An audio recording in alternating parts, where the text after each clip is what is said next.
오늘은 아기 예수님의 탄생을 기념하는 성탄절을 앞둔 성탄주일입니다.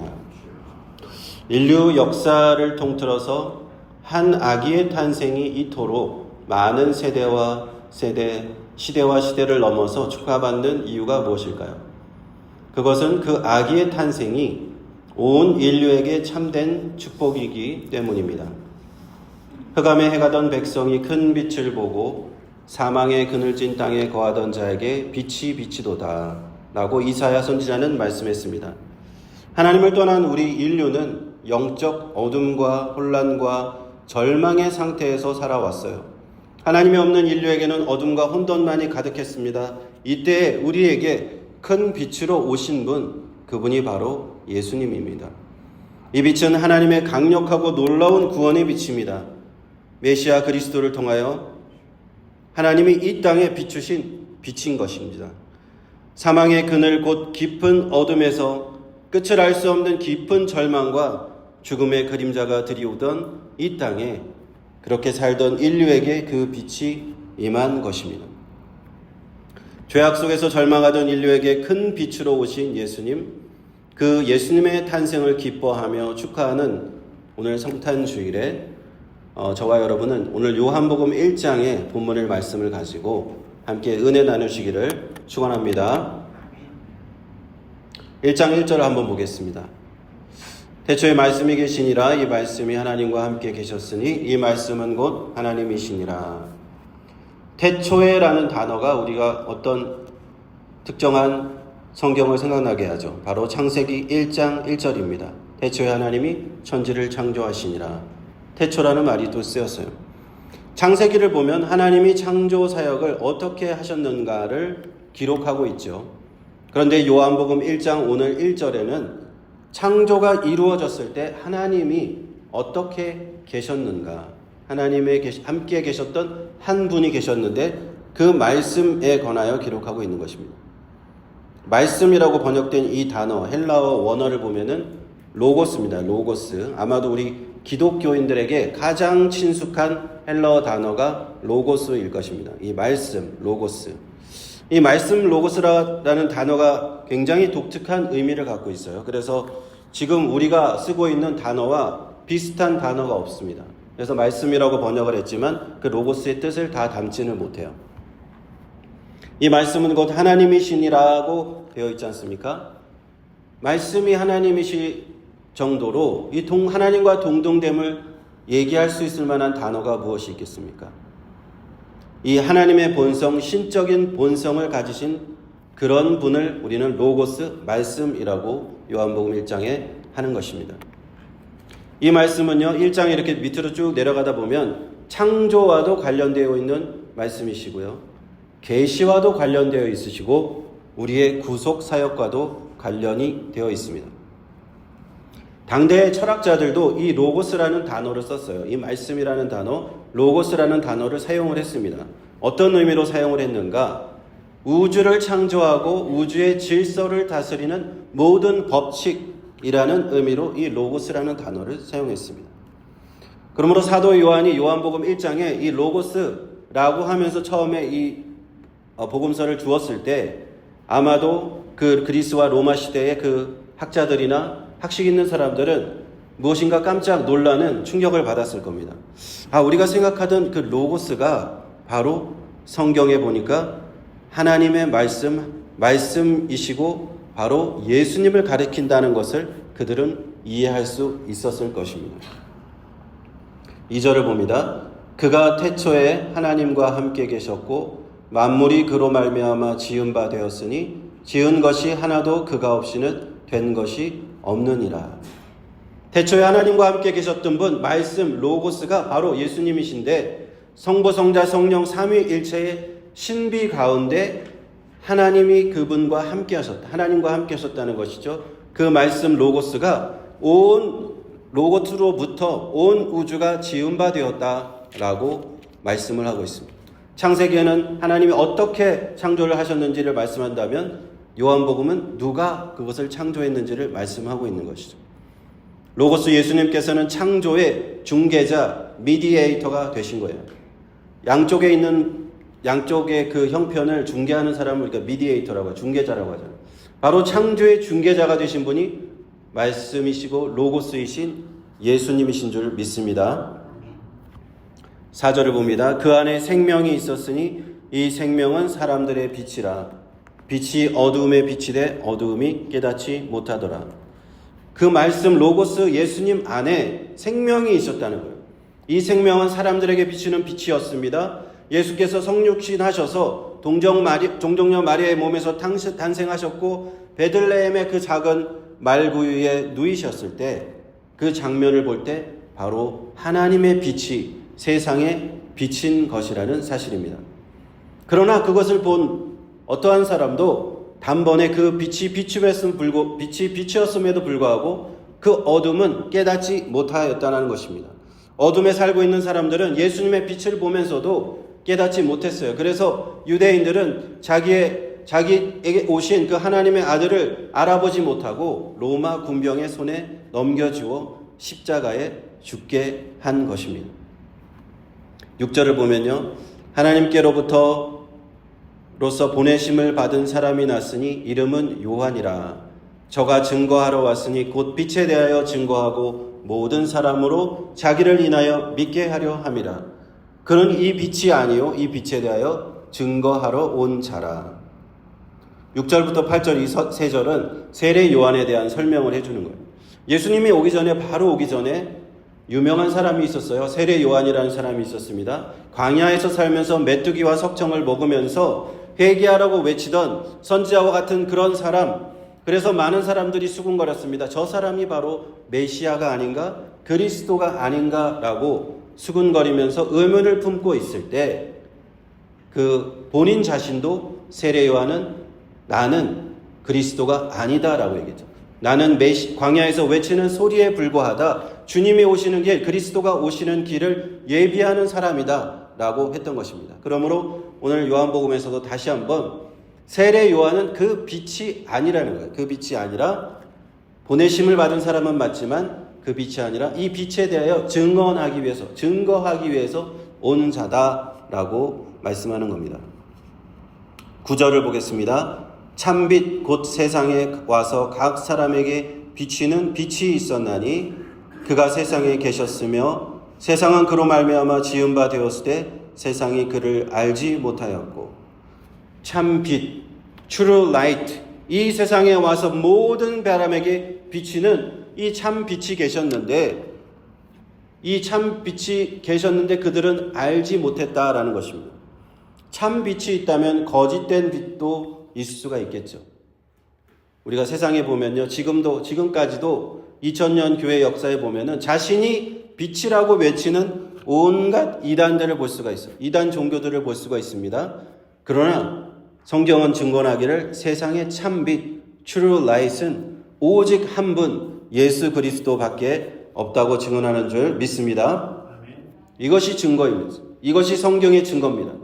말씀이시고 로고스이신 예수님 한 분밖에 그 참빛은 없다. 그러므로 그분이 이 땅에 육신을 입고 오셔서 사람들과 함께 같이 33년의 공생애를 사신 그분이 예수 그리스도신데 그때 그분을 만나고도 깨닫지 못했던 그 백성들이 있었다라는 것입니다. 눈으로 그분을 보았죠. 귀로 그분의 말씀을 들은 사람도 있습니다. 손으로 그분을 만져본 사람들도 그를 알지 못하였다라고 요한복음은 오늘 우리에게 증언하는 겁니다. 의심 많은 제자 도마 이야기를 아실 거예요. 영어로는 토마스죠. 도마가 예수님이 부활하신 후에 제자들에 나타났을 때 도마는 그 자리에 없었어요. 그리고 부활하신 예수님을 보았다고 하는 다른 제자들에게 이렇게 얘기합니다. 내가 그분의 손에 못자국을 보고 내 손가락을 그 못자국에 넣어보지 않고는 결코 믿지 못하겠다 라고 얘기합니다. 그러자 8일 후에 예수님께서 다시 나타나셨을 때 도마도 그 자리에 있었을 때 예수님은 도마에게 이렇게 말씀하십니다. 내 손가락을 내밀어 내 손을 보아라. 내 손을 내밀어 내 옆구리에 넣어 보아라. 그리하고 믿음 없는 자가 되지 말고 믿는 자가 되라고 말씀하셨습니다. 그러자 도마는 고백합니다. 나의 주님이여 나의 하나님이십니다. 이처럼 도마처럼 주님을 가까이서 본 사람들, 3년 동안이나 주님을 따라다닌 그 제자들조차도 참된 주님의 모습을 깨닫지 못하였습니다. 그러니 다른 사람들은 오죽했겠습니까? 말씀이시고 로고스이신 예수님이 그 참 빛이라는 것을, 이 세상을 비치는 빛이라는 것을 그들은 몰랐던 것입니다. 11절에 보시면요. 자기 땅에 오매 자기 백성이 영접지 아니하였으나 영접하는 자 곧 그 이름을 믿는 자들에게는 하나님의 자녀가 되는 권세를 주셨으니, 인간의 몸을 입고 자기 백성을 만나려고 오신 그 말씀 로고스 예수님을 자기 백성들은 영접하지 않았어요. 그 자기 백성들은 누구냐? 바로 이스라엘 백성들. 아브라함과 이삭과 야곱의 자손들, 하나님의 택하심을 받은 그 자들은 예수님을 받아들이지 않았습니다. 그러나 예수님을 믿지 않는 그들과 달리 영접하는 자는, 그 이름을 믿는 자에게는 누구에게나 하나님의 자녀가 되는 권세를 주신 줄로 믿습니다. 이것이 바로 로고스의 놀라운 또 하나의 사역이에요. 예수님께서 오신 그 이유가 또 여기에 있는 것입니다. 로고스께서 오셔서 이 주님을 믿는 사람은 기꺼이 이제 하나님의 자녀로 받아주시겠다, 하나님의 자녀로 삼아주시겠다 하는 것입니다. 그러므로 이 하나님의 그 복음은 유대인으로부터 시작해서 이방인으로 전파가 된 거예요. 본래는 아브라함과 이삭과 야곱의 백성, 이스라엘 백성만이 하나님의 택한 백성이었잖아요. 그들만이 하나님을 아는 사람들이었어요. 그 사람들을 하나님을 모르기 때문에 이방인이라고 불렀어요. 이방인들은 하나님을 모르는 사람이었어요. 유대인들은 자신만이 하나님의 택한 백성, 그래서 선민 사상이 강했던 그런 백성이었습니다.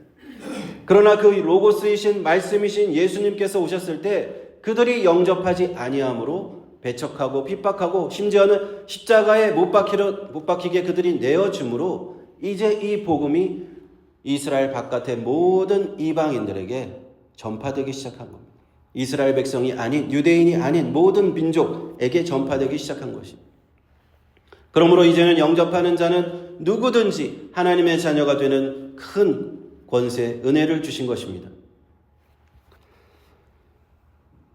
그 이름 예수, 그저 평범한 한 인간의 이름이 아닙니다. 말씀이시고 로고스이시고 태초부터 창조 사역에 참여하신 그분, 그러기 때문에 그 이름을 믿는 자에게 이런 권세를 주신 거예요. 그저 평범한 어떤 사람의 이름이 아닌 거죠. 한 사람의 인간의 이름이 아닌 것입니다. 사도행전 4장 12절에 그러므로 이렇게 말씀하는 겁니다. 다른 이로서는 구원을 받을 수 없나니 천하 인간 중에 구원을 받을 만한 다른 이름을 우리에게 주신 일이 없음이라 하신 것입니다. 우리 13절 보십니다. 이는 혈통으로나 육정으로나 사람의 뜻으로 나지 아니하고 오직 하나님께로서 난 자들이니라. 이제 이렇게 이스라엘 유대인들이 아닌 이방인들이 예수님을 이름을 믿었어요. 그런데 그들이 어떻게 하나님의 자녀가 되었는지를 설명해 줍니다. 그것은 혈통, blood, 육정, the will of flesh, 사람의 뜻, the will of man, 이것으로 된 자는 아니라는 거예요. 혈통이라는 거는 헬라어로 보면 하이마타라고 하는 단어인데 핏방울을 얘기해요. 핏방울. 아이를 낳는 부모의 피를 언급하는 거예요. 육정이라는 것은 말 그대로 육체의 욕망을 얘기하고요. 사람의 뜻은 말 그대로 사람의 아이를 낳겠다는 사람의 의지를 얘기하는 겁니다. 보통 우리가 아이가 태어나려면 이 세 가지가 필요해요. 혈통과 육정과 사람의 뜻이 이 아이가 태어나는데 필요한 요소입니다. 그러나 하나님의 자녀들은 이러한 세 가지 요소로 태어나는 것이 아니다라는 것입니다. 하나님의 자녀는 오직 하나님의 은혜로 예수 그리스도를 믿는 그 믿음으로 영접함으로 되는 줄로 믿습니다. 그러므로 예수님께서 탄생하셨을 때 보면 동정녀 마리아에게 나셨잖아요. 동정녀는 남자를 알지 못하는 여자, 그런데 성령으로 잉태되신 동정녀 마리아에게 나셨듯이 우리 하나님의 자녀가 또한 이와 마찬가지로 성령으로 나게 되었다라고 설명하는 것입니다. 이어서 14절 말씀을 봅니다. 말씀이 육신이 되어 우리 가운데 거하심에 우리가 그 영광을 보니 아버지의 독생자의 영광이요 은혜와 진리가 충만하더라. 이 말씀, 이 로고스이신 이 예수님께서 육신이 되셨다라고 성경은 분명히 말씀합니다. 유대 땅 베들레헴 그 말구유에 요셉과 마리아의 아기로 태어난 그 예수님, 그 성탄의 사건이 바로 말씀이 육신이 되신 사건이라는 거예요. 초대교회 당시에 그 이단 사상 중에 여러 이단이 있었는데 그 중에 가현설이라는 이단이 있었어요. 그 가현설이라는 한국말은 거짓, 가짜에 나타날 현, 그래서 거짓으로 나타났다라는 건데 영어로는 도세티즘이라고 합니다. 그들의 주장은 이거였어요. 하나님의 아들이 어떻게 신이신데 인간과 똑같은 육체로 태어나실 수가 있느냐? 인간의 육체로 태어난 것이 아니다라고 주장을 했습니다. 예수님께서 이 땅에서 오셔서 우리가 예수님을 볼 수 있었지만 우리와 똑같은 몸은 아니다. 그냥 우리가 보기에 예수님이 육체를 가지고 태어나신 것처럼 보였을 뿐이다 라고 주장하는 그들은 사상이었어요. 그러므로 예수님의 육체적인 고난이나 죽음이나 부활은 실제가 아니라 다시 어떤 가상적인 현상에 불과하다고 그들은 주장했는데 이들은 굉장히 신성을 높이는 것 같았어요. 그러나 예수님의 인성, 예수님의 육체적으로 오신 것을 부인했습니다. 언뜻 보면은 뭔가 설득력이 있고 예수님은 신성을 존중해 주는 것 같지만 이단으로 정죄받았습니다. 왜일까요? 바로 예수님께서 육체를 입고 오지 않으셨다면 십자가에 죽으신 것도 진짜가 아니기 때문이죠. 십자가에 피 흘려 죽으셔서 우리를 대신하여 대속물이 되셨는데 그것도 가짜가 되어버린 거기 때문입니다. 그래서 우리는 가현설 이단으로 정죄를 한 거예요. 그래서 요한복음은 정확하게 이렇게 말씀하고 있는 것입니다. 호 로고스 사락스 에게네토, 이 헬라 원문인데 말씀이 육신이 됐다. 말씀이 육신이 됐다. 사락스는 육체를 말하는 거예요. 그리고 우리 가운데 거하셨다라고 말씀합니다. 이걸 조금 다르게 해석하면은 자신의 천막을 치셨다라고 번역을 할 수가 있어요. 천막을 치고 우리 가운데 거하셨다.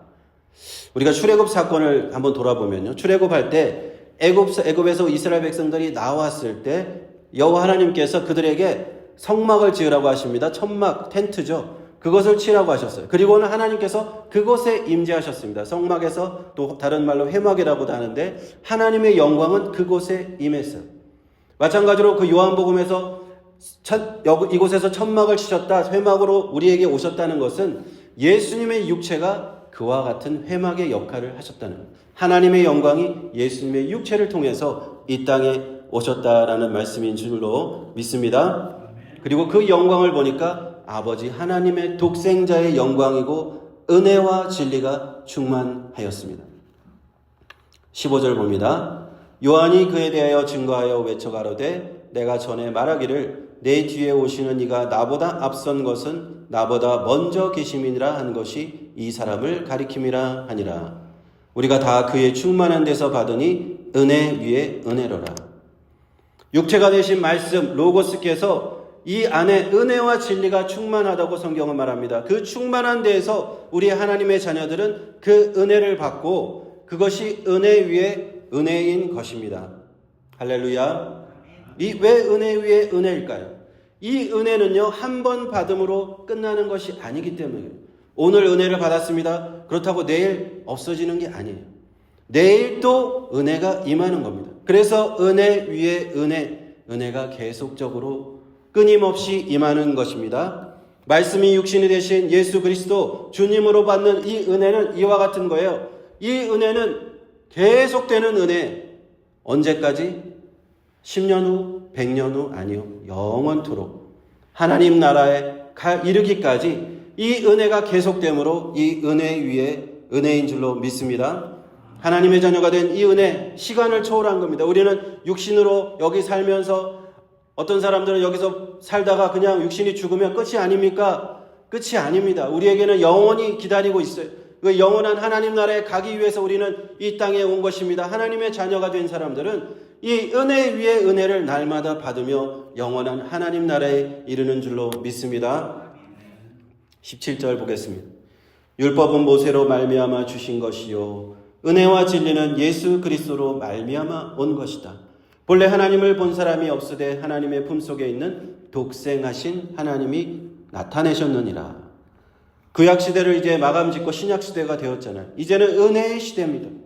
구약시대에는요, 모세를 통해서 그 성막에서 율법을 통해서 하나님의 계시가 주어졌습니다. 이스라엘 백성들에게만 그 계시가 나타났어요. 그러나 이 신약 시대에는 은혜와 진리가 되신 예수 그리스도께서 영원한 구원의 은혜를 주시는 줄로 믿습니다.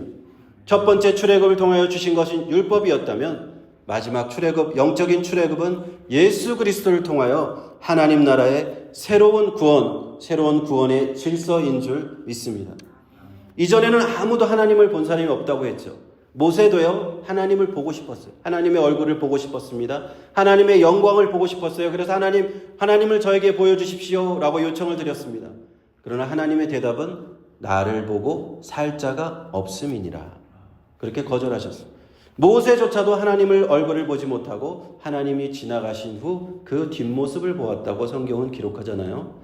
그러나 우리에게 이 마지막 때에 나타나신 하나님 아들 예수 그리스도, 독생하셨던 하나님의 품에서 독생하신 하나님은 바로 우리에게 나타나신 하나님이신 줄 믿습니다.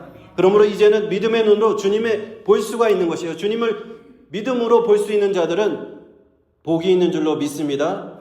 들을 귀가 있는 자는 복이 있는 것입니다. 볼 수 있는 자는 복이 있는 것입니다. 우리가 오늘 성탄주의를 맞아서 오늘 어린 아기의 모습으로 이 땅에 오신 아기 예수님 우리가 생각하잖아요.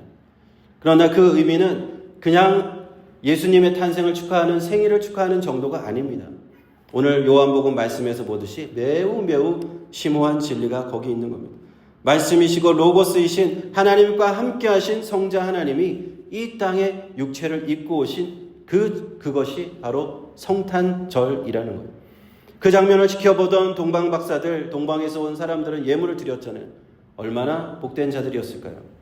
또 그 주님의 얼굴을 보고 목소리를 듣고 옷자락을 만질 수 있었던 그 사람들 얼마나 또한 복된 사람들이었을까요? 그러나 안타까운 것은요, 예수님을 보고도 실제로 알지 못하고 예수님의 말씀을 듣고도 믿음으로 듣지 못한 사람들이 많았습니다. 그리고 주님을 믿지 않는 이들도 아주 많았어요. 그러므로 우리의 신앙, 기독교 우리의 신앙은 신비입니다. 신비. 저와 여러분 직접 보지 않고도 지금 예수님을 믿고 있으니까 얼마나 이것이 신비입니까? 말씀이 육체가 되신 하나님, 우리 주 예수님을 믿음으로 영접할 수 있다는 것, 이것이 크나큰 복인 줄 믿습니다. 우리의 의지로 되는 거 아닙니다. 혈통으로 우리의 어떤 의지로 되는 거 아닙니다. 그 믿음을 받을 수 있는 것 아닙니다. 오직 하나님의 은혜로 그 믿음을 받는 것입니다. 믿음으로 하나님의 자녀들에게는 그러므로 은혜가 충만한 것입니다. 그 은혜는 은혜 위에 은혜고 계속되고 우리의 인생에 남은 인생 영원토록 함께하는 은혜인 줄 믿습니다. 우리 모두가 이 성탄의 기쁨 함께 누리시면서 이러한 하나님의 은혜 위에 은혜가 저와 여러분에게 영원토록 충만하시기를 주님의 이름으로 축원드립니다.